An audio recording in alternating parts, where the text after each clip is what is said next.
మనశ్శాంతిగా ఆందోళన లేకుండా షుగరు బీపీ లాంటివి లేకుండా ఉండాలంటే ఎక్కడ విషయాలు అక్కడే వదిలేయాలి.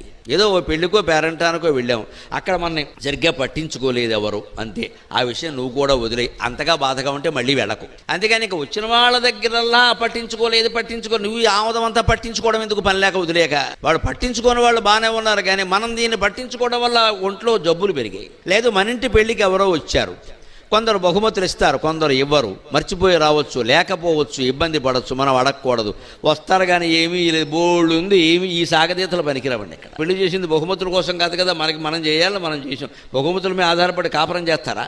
ఆ విషయాలు ఎక్కడవక్కడ వదిలేస్తే ఏ రకమైన అనారోగ్యాలు రావమ్మా. ప్రతి చిన్నదాన్ని పట్టుకుని పీకానాం లాగానాం అని పీకద్దు, లాగద్దు. ఆ విషయం వదిలేయండి అక్కడ. దాన్ని బట్టి ఏమైనా నేర్చుకోవాల్సింది ఉంటే నేర్చుకోవడం, అలా ఉండడం అంతే. దాన్ని పట్టుకుని లాగద్దు. జరిగిపోయిన విషయాలు ఇప్పుడు ప్రస్తావిస్తున్నాం అంటే బుద్ధి ఉందా అసలు మనకి? ఏమైనా మారుస్తామా వాటిని? అది ఆలోచన చేసుకోవాలి.